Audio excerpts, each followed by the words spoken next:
হ্যাঁ, এটা মনে রাখো, আমি তোমাদের শিখাতে চাচ্ছি। হ্যাঁ, এটা এটা কয়জন শিখলো, কয়জন ইয়ে করলো, কয়জন দেখলো, ওটার সাথে যারা সরাসরি দেখতে পারবে ক্লাসে অতটুকু দেখবে শুনবে। আচ্ছা, তারপরে হ্যানিম্যান যেটা বলছে যে কিছু আনন্দদায়ক ঘটনা, অর্থাৎ সাম জয়াস অকারেন্স। এবং আমি বাংলাটা পড়ে যাই, ইংরেজিটা তো দেখাই যাচ্ছে, ওটা আপনারা পড়ে দিবেন। আমি বাংলাটাও পড়ে দিই, এখন দেখা যাচ্ছে তো। তারপরে সৌভাগ্যক্রমে ভাবতো কোনো উন্নত বাহ্যিক ঘটনা, একটা আনন্দদায়ক ভ্রমণ, মানে ওই যে ট্রাভেল করলেন তাহলে, বা একটি সুবিধাজনক ঋতুর আগমন, অর্থাৎ ঠান্ডাকালে বাড়ে কোনো রোগ, গরমকালে কোনো রোগ বাড়ে। কারণ কি? কারণ ওই যে বিভিন্ন রকম ভাইরাস ব্যাকটেরিয়ার প্রত্যেকেরই যদিও একটা নির্দিষ্ট নির্দিষ্ট সময়কাল আছে, যে এই সময়ে এই রোগগুলোর প্রাদুর্ভাব হয়, এই সময়ে এই রোগগুলোর প্রাদুর্ভাব হয়। তো ওই যে আসে, এই এইরকম ভাবে শোনা যাচ্ছে? হ্যাঁ, শোনা যাচ্ছে। স্ক্রিন দেখা যাচ্ছে? হ্যাঁ, দেখা যায়। হ্যাঁ, সব গ্রুপে দিয়ে দাও যে ক্লাস শুরু হয়েছে আবার। আচ্ছা, তাহলে আমরা যে genetic homeopathy, history of genetic হোমিওপ্যাথির মধ্যে আমরা এ যাবৎকালে প্রচলিত যত চিকিৎসা পদ্ধতি আছে, চিকিৎসা পদ্ধতি সম্পর্কে আলোচনা করছি।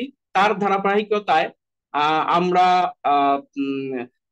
সব ইউনানি, আয়ুর্বেদী, বিভিন্ন ট্র্যাডিশনাল যত চিকিৎসা পদ্ধতি রয়েছে সবগুলো নিয়ে আলোচনা করেছি।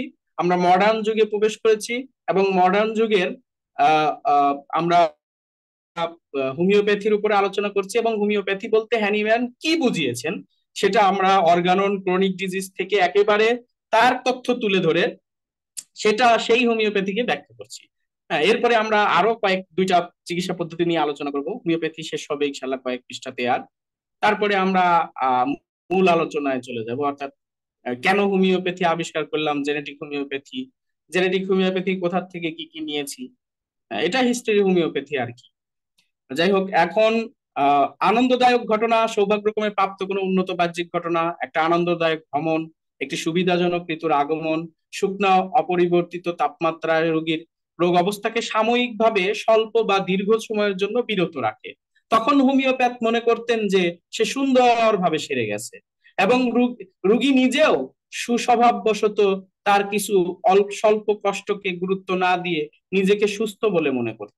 রোগের এরকম থেমে যাওয়া খুব বেশি দিন স্থায়ী হতো না, অ্যানিমেল এটা বলছে। এবং তখন পর্যন্ত জানা সবচেয়ে সঠিক সুনির্বাচিত, মানে তার চাইতে আর সুনির্বাচিত কে করবে, কোন হোমিও ডাক্তার করবে?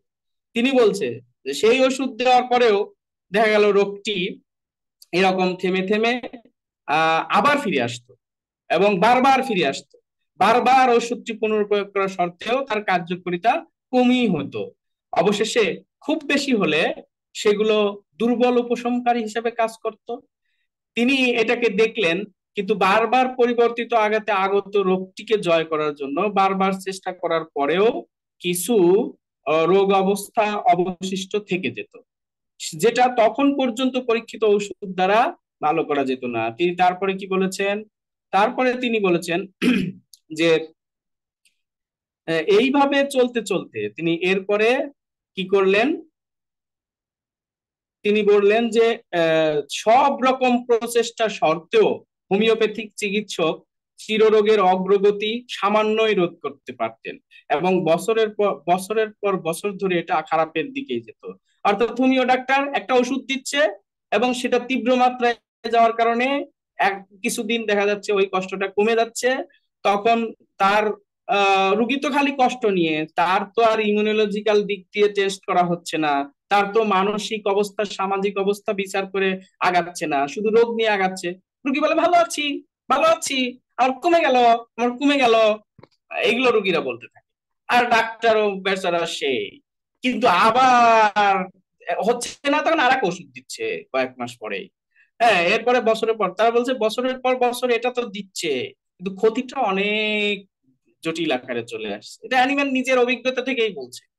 আপনারা দেখতে পারবেন ক্রনিক ডিজিজ বইয়ের 4 নম্বর পৃষ্ঠায় এটা আছে, 4 নম্বর পৃষ্ঠায়। তারপরে তিনি বলেছেন সুন্দরভাবে, আপনারা এখানে দেখতে পাচ্ছেন, there beginning was promising, the continuation less favourable and the outcome hopeless. মানে প্রথম হোমিও ডাক্তাররা ওষুধ দেয় কয়েক মাস কত ভালো, এই দেখেন আমাদের যে কাজ কাম, আমাদের ওষুধে কি ভালো করে দেয়, এই কয়েকদিনের মধ্যে দেখেন একবারে ভালো করে দিলাম। অ্যানিম্যানও বলেছে এরকমই হয় একেবারে খুব। কিন্তু কিছুদিন পরে ওই ফেভারেবল অবস্থাটা কমতে থাকে, মানে তার আর ডাক্তারের আর মাথা ঘুরে যায়। এরপরে হপলেস।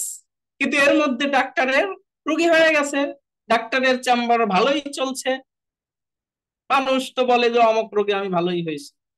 কিন্তু ভালো হয়েছি, অন্য জটিল রোগ কতগুলো বানাইছে, তার ইমিউনোলজিক্যাল আগে টেস্ট, তার ইমিউনোলজি দিয়ে চিন্তা করতে হবে যে তার ইমিউনিটিটা কতটা শক্তিশালী হইলো কিনা, তার মানসিক চেঞ্জ হয়েছে কিনা, তার সামাজিক চেঞ্জ হয়েছে কিনা, সে আগে অসুস্থ হলে ঔষধ ছাড়া কত সুস্থ হইতো, কত দ্রুত, এবং অসুস্থ কোনো আক্রান্ত হলে কোনো ডিজিজ দ্বারা তার পরবর্তীতে ওই ডিজিজে আক্রান্ত হওয়ার পরে কয়েকদিন কষ্ট হয়ে তার তার অ্যান্টিবডি তৈরি হওয়ার পরে পূর্বের চাইতে আবার আরেকটু বেশি ভালো অনুভব করে কিনা, এবং সেটা অবশ্যই শারীরিক মানসিক সহ ইমিউনোলজিক্যাল দিক দিয়ে দেখতে হবে। কিন্তু এইগুলো যদি দেখেন তাহলে দেখবেন যে কত ক্ষতি করে দিয়েছে। এই জ্ঞানটুকু থাকতে হবে তো হোমিওপ্যাথদের, কারণ এরা তো শুধুমাত্র আসে চিকিৎসা করতে না, বেকারত্ব দূর করতে। আমার কথা বুঝতে পারছেন নিশ্চয়, বেকারত্ব দূর করতে, বেকারত্বের সমাধান হোমিওপ্যাথিক চিকিৎসা প্রচারও করা হয়, সেটাই তো বেকারত্বের সমাধান। মানুষ নিয়ে কে ভাববে ভাই? অ্যালোপ্যাথিরা যেমন বিষ দিয়ে দিয়ে মারছে, তারা তো দান্দিক বাস্তুবাদের দ্বারা মানে জ্বলে পুড়ে শেষ করছে, নিজেরাও শেষ হচ্ছে, মানুষকে শেষ করে দিচ্ছে। আজকে রাগ জিদ অশান্তির পিছনে অন্যতম হচ্ছে কৃত্রিম হরমোন গুলো ব্যবহার করা হচ্ছে, অ্যান্টিবায়োটিক খেয়ে গার্ডটা নষ্ট করে দিচ্ছে, আইবিএস ঘরে ঘরে, মাথা পাগল হয়ে যাচ্ছে কিডনির রোগী, সে কনসেন্ট্রেশন করতে পারছে না, ব্রেন গুলো খারাপ হয়ে যাচ্ছে, কি যে অবস্থা। হ্যাঁ, অ্যাংজাইটি ঘুরে বসেছে, কারণ তার পেট ভালো না থাকলে তো তার ব্রেন ভালো থাকবে না, দুশ্চিন্তা, মানে এমন অবস্থা অ্যাংজাইটি। আইবিএস রোগীরাই ভালো বোঝে মাশাআল্লাহ, তাদের যে কি কষ্ট। শ্বাসকষ্ট আজ ঘরে ঘরে, ঘরে ঘরে অ্যালার্জি কেন?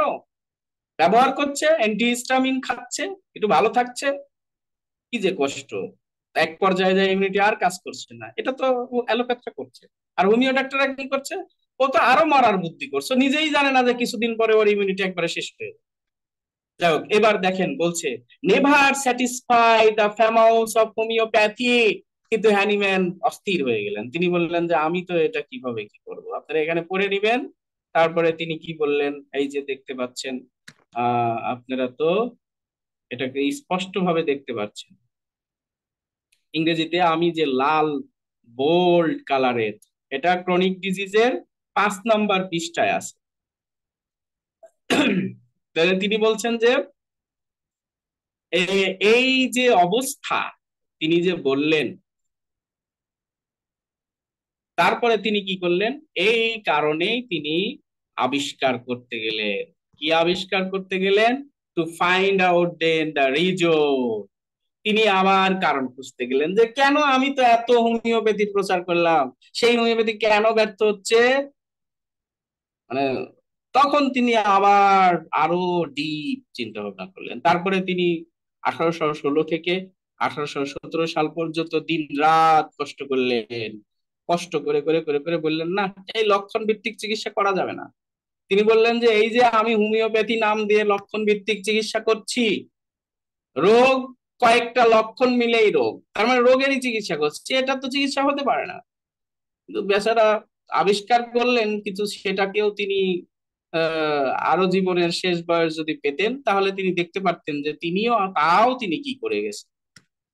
যাই হোক, তিনি এটা প্রকাশ করলেন 12 বছর পরে, 1827 সালে।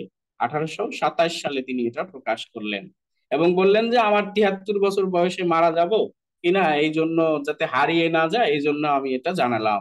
কারণ তিনি বলেইছেন যে আমি, আমার যেই এত কষ্ট আমাকে দিয়েছে মানুষ, আমি মানুষের উপকার চেয়েছি, মানুষ যে এত কষ্ট দিয়েছে, আমাকে এত হতাশ করেছে, আমার সাথে এত বিশ্বাসঘাতকতা করেছে, এটা আমাকে দুঃখ দেয় না। এটা আমাকে কষ্ট দেয় না, কিন্তু আমি যাতে মরে গেলে যেন হারায় না যাই, এই জন্য আমি 12 বছর পরে এটা প্রকাশ করলাম। মানে হুট করেই না, 12 বছর পরে প্রকাশ করেছেন। আমাকে অনেকেই বলে, আপনি সরিয়ে দেন না কেন আপনার জেনেটিক হোমিওপ্যাথি? আরে জেনেটিক হোমিওপ্যাথি সকল বিজ্ঞানের নির্যাস, সকল চিকিৎসা পদ্ধতির নির্যাস।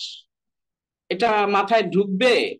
এখনই প্রকাশ করলে সেই জ্ঞান তো অর্জন করতে হবে, সেটা তো দিতে হবে। আর তোমাকে বলে দিলাম আর তুমি চিকিৎসা করে দিলে আর ফটাফট খারাপ করে ফেললে, দুর্নাম কার হবে? শিখতে চাইলে আগে শেখে। আমি তো দিয়েই দিচ্ছি, তারপরে এটা নিয়ে যে ব্যবসা হবে না, হ্যাঁ, সেটা কি বলবো আর। অনেক বড় বড় ব্যবসা হয়। আমি চাই যে আল্লাহ আমাকে যেটা দিয়েছেন এটা থেকে যেন কোনো হ্যাঁ, অকল্যাণ না হয়। কি শোনা যাচ্ছে আমার কথা? হ্যাঁ ভাইয়া শোনা যাচ্ছে। সমস্যা নাই, আপনি এটা আচ্ছা না বললেও হয়ে যাবে। আচ্ছা, তারপরে 1827 সালে তিনি, অর্থাৎ 12 বছর পরে তিনি এটা প্রকাশ করলেন। তারপরে তিনি বলছেন, দেখেন যে আহ, তিনি চা কফির বিরুদ্ধে অনেক কথাই বলে গেছেন, কারণ চা কফির একটা গোপন রহস্য বলি, আজকে দেখবেন চা কফি সারা বিশ্বেই বেড়েছে। কেন? এটা ক্যাফেইন থাকে, ড্রাগস, ড্রাগস ন্যাচারোপ্যাথি, এদের কিন্তু এরা কিন্তু ভালো। ন্যাচারোপ্যাথির অনেক কিছুই ভালো, আমি সেটা বলবো যে ন্যাচারোপ্যাথির কি কি ভালো, কিন্তু ন্যাচারোপ্যাথির খারাপ দিকগুলোও কিন্তু আমি আলোচনা করবো। মানে যারা এই যে ডায়েট এটা ওটার কথা বলছে, এটার কিছুটা আছে সেগুলো, আবার তারা কিছু বলছে যেটা তাদের মানে সেটাও অবৈজ্ঞানিক এবং সেটাও মানে মানুষকে অন্য লেভেলে নিয়ে যাওয়ার জন্য। সেটা আমি বলবো, তুলে ধরবো। ন্যাচারোপ্যাথি নিয়ে আলোচনা করেছি একটু, আরো পরে আমি আলোচনা আসবে যখন প্রত্যেকটা পদ্ধতির কি কি নিয়েছি, কেন নেইনি, এগুলো তো আলোচনা আসবে। তারপরে কিভাবে করলাম, এটাই তো হিস্টরি অফ জেনেটিক হোমিওপ্যাথি। যাই হোক, এখানে এই যে চা, আমি চা কফি সম্পর্কে একটু বলে রাখি। সেটা হচ্ছে চা কফি কিন্তু ক্যাফেইন থাকে। ক্যাফেইন কি একটা ড্রাগস, এটা আমাদের উত্তেজনা নিয়ে আসে ব্রেনে। মাঝে মধ্যে অল্প স্বল্প খাওয়া ভালো, আমিও খাই, খাই না আমি এমন না, আমিও খাই। কিন্তু চা কফি প্রতিদিন খাওয়াটা আপনার জন্য, মনে রাখবেন, ক্যাফেইন নিচ্ছেন। ওই যে নাফা এক্সট্রা, ওই এক্সট্রার মধ্যে কি আছে? Paracetamol plus caffeine.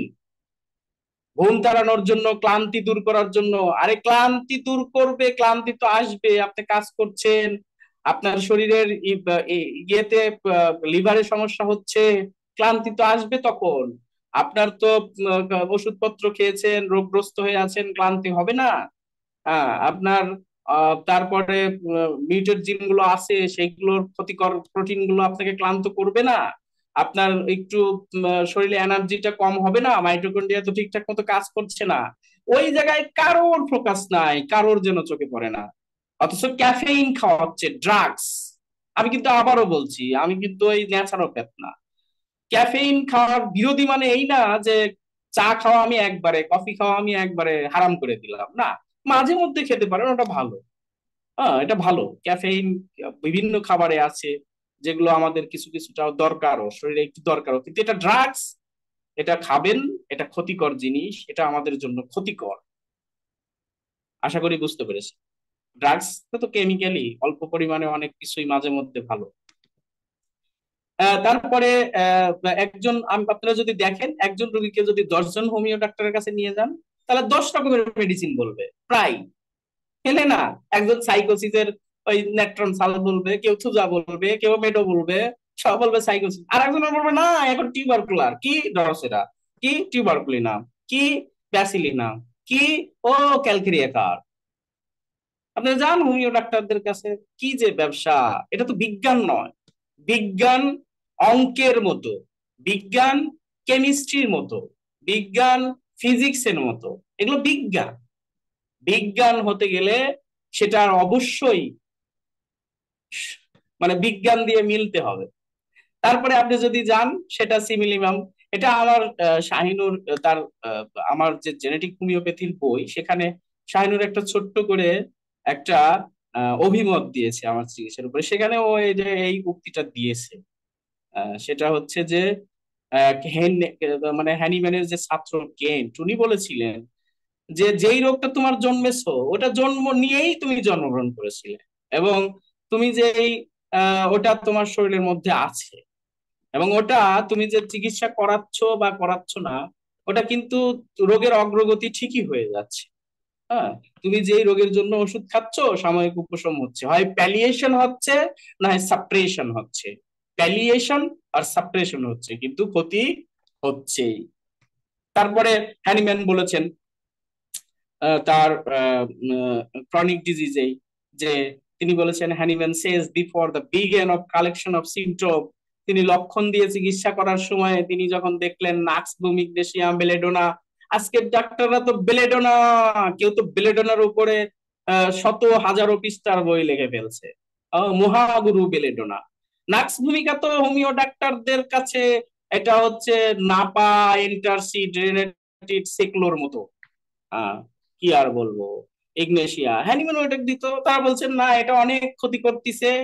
আপনারা এই যে দেখেন, ইংরেজিতে দেওয়া আছে, আপনারা ভিডিও যখন আসবে ভিডিওটা দেখবেন, দেখেন, স্ক্রিনশট নিয়ে রাখতে পারেন। সেটা বলছে যে ওই উপসর্গের একটি গ্রুপ, স্বল্পক্রিয় মেডিসিন, এগুলোতে কিছুই হয় না, বরং এটা আরো জটিলের দিকে নিয়ে যায়। তারপরে তিনি বলছেন কি, অবশেষে আবিষ্কার করেন যে রোগীকে অনেকবার কষ্ট থেকে মুক্তি দিয়েছেন, তা সত্ত্বেও একটি ধারাবাহিক ক্ষতিকর অগ্রগতি ঠিকই চলেছে। এই যে দেখেন, at the end of A case, দেখেন আমি তাড়াতাড়ি মানে সব করছি না, এই কারণে আমি তাড়াতাড়ি শেষ করতে চাচ্ছি, কারণ এটা তো আমার জেনেটিক হোমিওপ্যাথির ইতিহাস। মানে আমি কেবল চিকিৎসা শাস্ত্র নিয়ে আলোচনা করছি, যে মানে এখানে আলোচনা হচ্ছে যে হোমিওপ্যাথি আসলে কি, এটা আপনাকে বুঝাচ্ছি আগে। তার মানে আমি কিন্তু এটা বলছি না এটা আমার জেনেটিক হোমিওপ্যাথি আলোচনা হচ্ছে। মানে এটা তো একটা শিখাতে আগে জানাতে হবে, আপনি জেনে নেন তারপরে আলোচনা আসবে। এজন্য তাড়াহুড়া করছি, এত পড়ছি না, এগুলো পড়ছি না। তারপরেও at the end of a case, he could discover that there had been a continuous process, হ্যাঁ, সেটা সেই প্রোগ্রেসটা কি চলে, in spite of the fact that he had relieved his patient of suffering a good many times। তিনি কিন্তু বলছে আমি বারবার ভালো করে দিয়েছি, কিন্তু আসলে ভালো হয় নাই, আরো ক্ষতিকর হয়েছে, রোগের ক্ষতি হয়ে গেছে, ক্ষতিকর অগ্রগতি হয়েছে। তারপরে তিনি বলেছেন ওটা কারণ কি, আমিও ব্যালেডোনা নাক্স ব্যবহার করতাম, বাজিমাত করে দিতাম, দেখেন হোমিওপ্যাথি ওষুধ দিলেই মুহূর্তেই কাজ। আহ, এটা সোরার তীব্র প্রকাশ। ওই যে তিনি বলেছেন যে মায়াজমের কথা বলার পরেও তিনি কিন্তু মায়াজম মানে ভুতুরে কিছু বলেন নাই। আহ উনি একটু দ্বিধাদ্বন্দ্বেই ছিলেন, কারণ আসলে কিছু করার নাই তো, জ্ঞানের তখনকার যুগের তো আর এই পর্যায়ের গবেষণা হয়নি, এই পর্যায়ের কিছু ছিল না, মাইক্রোস্কোপ আবিষ্কৃত হয়নি, এত বিজ্ঞানের অগ্রগতি হয়নি, এত ন্যানো টেকনোলজির ব্যবহার করে এত দ্রুত আমরা এত গভীরের জিনিসগুলো জানতে পারছি, সেগুলো সম্ভব ছিল না। তাই তিনি যেভাবে সম্ভব ছিল তার চাইতেও তিনি সেই যুগের চাইতেও অনেক আপডেট ভাবে বলে দিয়েছেন, আলহামদুলিল্লাহ। তিনি বলেছেন যে বছরান্তে আপনি দেখবেন পৃথক পৃথক কেস যদি আপনি নজর দেন, হ্যাঁ, তাহলে দেখবেন এটা এটা এই লেখাটুকু হচ্ছে lecture on homeopathic philosophy, doctor Kent philosophy, এখানে আপনারা পাবেন এটা, এটা পাবেন। সেটা হচ্ছে যে বছরান্তে দেখবেন যে কি হচ্ছে, ওই লক্ষ্য করলে দেখবেন প্রত্যেকটা কেস যদি আপনি পৃথক পৃথক ভাবে দেখেন, তাহলে দেখবেন ক্ষতি হচ্ছে, ক্ষতি হয়ে গেছে। আপনি যে 1 বছর ধরে ভালো করেছেন, 2 বছর ধরে ভালো করেছেন, রুগীও বলতেছে আমি ভালো আছি, ভালো আছি, ভালো হয়ে গেলাম, কিন্তু বলেছে আপনি যদি খুব ভালোভাবে খেয়াল করেন তাহলে দেখবেন আপনি ভালো করেন নাই, বরং আরো বড় ক্ষতি হয়েই ছোট ক্ষতিটা সাময়িক একটু উপশম হয়েছে। এটা আমার কথা না তো, আমি তুলে দিয়েছি, ইংরেজি সহ দেখতে পাচ্ছেন আপনারা। এরপরে আহ বলেছেন যে আপনি যদি দেখেন সমস্যার মূলে আপনি কিচ্ছুই নাড়া দেন নাই, ক্রমাগত খারাপের দিকে যাচ্ছে। এরপরে অ্যানিম্যান ম্যাজমের কথা বললেন যে আসলে এর ভিতরে আরো কিছু একটা আছে। হ্যাঁ, আরো কিছু একটা আছে, হ্যাঁ, সেই কিছুটাকে তিনি কিছুটা ধারণা দিয়ে গেছেন যে হয়তো এরকম কিছু তিনি মায়াজম নামের একটা কিছু কল্পনা করেছেন। হ্যাঁ, এটা মানে তিনি দেখাতে চেয়েছেন যে এর বাহিরেও কিছু একটা আছে, অর্থাৎ সেটাও তিনি ধরতে পারেননি, কিন্তু তিনি বলেছেন তার মানে আমরা বুঝি যে মিউটেড জিন আজকের যুগে তো জেনেটিক সায়েন্সে প্রমাণিত জিনিস, কোনো অস্বীকার করার কোনো সুযোগ নাই, সবকিছু আমাদের জেনেটিক্সে রয়েছে। দাদা দাদি, বাবা মার যেসব মিউটেড জিনগুলো ছিল সেগুলো আমাদের মধ্যে আসছে। ঠিক বিভিন্ন সময় বিভিন্ন ব্যাকটেরিয়া ভাইরাস যা যা আক্রমণ করে, জাস্ট সময়ে সময়ে কোণে কোণে বিভিন্ন ঋতুতে আমরা সেইগুলো দ্বারা তখন আক্রান্ত হই, সেই রিলেটেড কষ্ট হয়, সেই রিলেটেড অ্যান্টিসরিক অ্যান্টিসাইকোটিক অ্যান্টি এটা ওটা দিয়ে সাময়িক একটু একটু কমায়। কিন্তু মূল জায়গায় যে জেনেটিক্সে আরো বড় ক্ষতি করে, তারা ম্যাজমেটিকই চিকিৎসা করে কিন্তু আরো ক্ষতি করে। যাই হোক, এই যে হ্যানিম্যান যে বলছেন সেটাও যে বেলেডোনা অ্যাকোনাইট এগুলো কিন্তু ব্যবহার করা হয়েছে, নাক্স ব্যবহার করছে, কিন্তু আসলে দেখছি ওটা ভুল। ওটার পিছনে তিনি বলছে মা সোরা সোরা, তিনি বলছেন ওটার পিছনে সোরা চুলকানি চর্মরোগ গুলো চাপা দেওয়া। যাই হোক, তারপরে আমি এবার শেষ করে দিচ্ছি, অ্যানিম্যানের হোমিওপ্যাথ প্রায় শেষ। আমি তো এটা জেনেটিক হোমিওপ্যাথি আলোচনা করছি না, জাস্ট হোমিওপ্যাথির একটা, হ্যানিম্যান যে হোমিওপ্যাথি বলছে সেটা নিয়ে একটা ধারণা দিলাম। স্যার হ্যানিম্যান মূলত লক্ষণ সমষ্টির সাদৃশ্যে চিকিৎসা করলে সাময়িক উপশম ছাড়া উপকার তো নয় বরং ক্ষতি হবে, সেটা 12 বছর পরে বুঝলেন। হ্যানিম্যান স্যারই বলে বুঝেছেন তার চিকিৎসা করার 12 বছর পরে, আর তারপরে তো তিনি ইন্তেকাল করেছেন কিছুকাল পরে। সুতরাং তার তো কেবল শুরু হয়েছে জ্ঞান অর্জন করাটা, তিনি কেবল একটু ব্যতিক্রম। তবে তাকে অবশ্যই স্বীকার করতে হবে তিনি পৃথিবীর ইতিহাসে একজন অন্যতম বৈজ্ঞানিক, যিনি মানে শুধু রোগের যেই আমরা যে অ্যাকুয়েট ডিজিজ গুলোকেই মূল মনে করি, ক্রনিক গুলোকে জাস্ট আমরা মনে করতেছি যে বিভিন্ন কেমিক্যালের ঘাটতি, বিভিন্ন ভিটামিনস এর ঘাটতি, বিভিন্ন কিছু, কিন্তু শরীরে কেন ঘাটতি হলো, এই কারণগুলো যে এর পিছনে আরেকটা যে কারণ আছে, সেই কারণগুলো নিয়ে তিনি একটা গবেষণা যে শুরু করেছিলেন, এবং তিনি অনেকটা, যার জন্য আমি নিজে তো অ্যানিম্যাল স্যারের জন্যই আজকে বুঝতে পারছি। হ্যাঁ, না হলে তো বুঝতে পারতাম না। আজকে হোমিওপ্যাথির যা করে রাখছে, কেউ ওই মায়াজমের আর ওই লক্ষণের ওই বাহিরে আসাটা সম্ভব হয় না। আর মদ খাওয়া মানে স্পিরিট খাওয়ানির যে সেই তীর তীর করে ধরে, কত জাল কত ঝাঁজ, কি মানে ওষুধ, স্পিরিট, আর কত সুন্দর মিষ্টি, কি এটা সুগার, ল্যাকটোজ খাওয়াচ্ছে, আর মাদার টিংসার খাওয়াচ্ছে, মানে কি সেখানে তো খালি অ্যালকোহল, তাও পচানো অ্যালকোহল, ঔষধটাকে পচানো হয়েছে। কি একটা অবস্থা!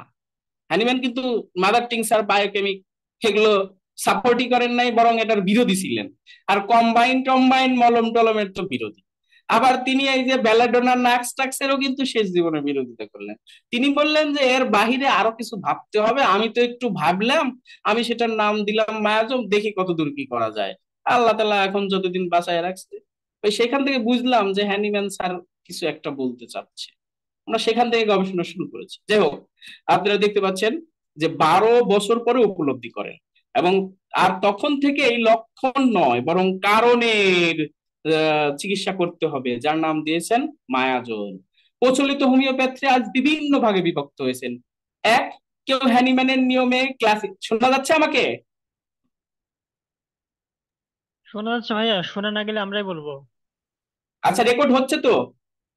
হ্যাঁ। আচ্ছা, কেউ হ্যানিম্যানের নিয়মে ক্লাসিক্যাল করছেন, আর এরা কয়েকটা গ্রুপে, যারা ক্লাসিক্যাল ক্লাসিক্যাল করেন সামগ্রিক লক্ষণ সাদৃশ্যে একটা ওষুধ দিবে আর বলবে এটাই হোমিওপ্যাথি।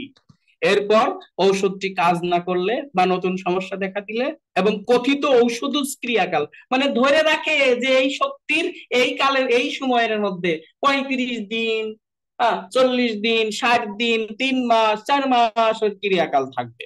তারপর আরেকটা ধরে নিল, ধরে নিয়ে আবার ওই ক্রিয়াকালের মধ্যে যদি কিছু নাই হচ্ছে, তখন নতুন আরেকটা ওষুধ দিবে। এই তো একটা। আরেকটা কি করে এই ক্লাসিক্যালের মধ্যে, আরেকটা কি আরেক রকম কেমন আছে, কল্পিত মায়াজমের লক্ষণ বিচারে ওষুধ দেয়, দিয়ে সেখানে আবার মায়াজম বিচারে ওষুধই প্রয়োজন, পরিবর্তন করে। মানে ওই একটা ধারণা করে নেয় অমুক অমুক অমুক অমুক লক্ষণ, ও এটা সাইকোসিস, তাহলে কি করতে হবে, থুজা দাও, নাইট্রিক অ্যাসিড দাও, স্নেট্রম সালফ দাও, মেডোরিনাম। এখন তো মেডোরিনাম তো হ্যানিম্যান আগরে কঠোর, কিন্তু আজকের যুগে মেডোরিনাম, টিউবারকুলিনাম, সরিনাম, সিপিলিনাম ছাড়া চিকিৎসকরা যেন জিকির করছে এগুলো, মানে চিকিৎসকরা এটা ছাড়া হোমিওপ্যাথি হয় না। অথচ হ্যানিম্যান এগুলোকে বিরোধিতা করে গেছেন। ভালো করে ক্রনিক মার্জন পড়েন যারা আমার কথা, শেষের দিকে আইসোপ্যাথ, ইডিওপ্যাথ নামে যে বলেছে সরিনাম সম্পর্কে, ওটা ভালো করে পড়েন। অথচ তারপরে আপনার চোখ যদি খোলেতে খুলবে, কেউ ওষুধ দিচ্ছে একটি, কিন্তু সাথে অ্যান্টিসরিকের পরে কোনটি, সিপিলিটিকের পরে কোনটি সেটা অনুমান করে রাখতেছে। আবার কেউ কেউ কি করছে, শক্তিকৃত একটা ওষুধই দিচ্ছে, হ্যাঁ, উচ্চ শক্তিতে, সিএম, হ্যাঁ সিএম, মার্কসল সিএম দিয়ে দিচ্ছে ক্ষত সিপিলিসিক লক্ষণ দেখে সিপিলিটিক মায়াজম বলে। অথচ সে জানে না বড় বড় ডাক্তাররা তাদেরই পূর্বপুরুষরা বলে গেছে সিপিলিন মার্কসল খাওয়াও, হাড়টা নরম হয়ে যাবে, হাড়ে ক্ষয় হয়ে যাবে। পারদ ভাই, পারদ, পারদ। আপনি কি বুঝতে পারছেন? শক্তিকৃত পারদ মানে এনার্জি পারদ, মানে আইসোটোপ পারদ, মানে তেজস্ক্রিয় পারদ, মানে পারদের রেডিয়েশন, মানে বোঝেন নাই এখনো? শেষ করে দিবে, বছরের পর বছর ধরে শেষ করতেই থাকবে। এই জন্য আপনারা জানেন আমার কাছে যারা চিকিৎসা নিতে আসে, যদি কেউ হোমিও খেয়ে থাকে তাহলে তার ভিজিট কিন্তু প্রায় ডাবল। কারণ তুমি তো মরেই আসছো, তুমি নিজে মনে করতেছো আমি ভালো আছি, কত বড় ডাক্তার ভালো করে দিছে।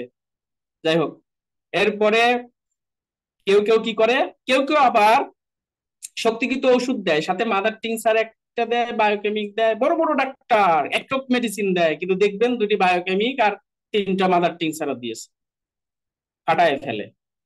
কেউ সকালে একটা, বিকালে আরেকটা, মানে সকালে বিকালে নাক্স বুম আর সালফার তো আপনারা জানেনই, অশ্ব হলে এক বেলাতে নাক্স বুম আর এক বেলাতে সালফার, এরকম আরো অনেক আছে।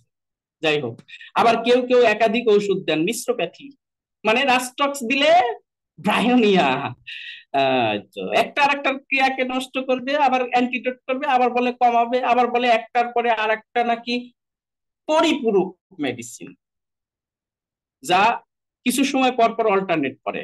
কেউ কেউ শক্তিকৃত ওষুধ দেয়, সাথে কিন্তু কম্বাইন্ড বিভিন্ন ওষুধও দিয়ে থাকে। ওই যে বিভিন্ন রোগের নামে ওষুধ, পাইলস এর সেই কেন্ট সিরিজ আছে, বরিক সিরিজ আছে, আর সিরিজ আছে, খাইলে সেই কাজ হয়, এই জন্য ব্যবহার করে ডাক্তারদের ঘরে ঘরে। এরা হোমিওপ্যাথ।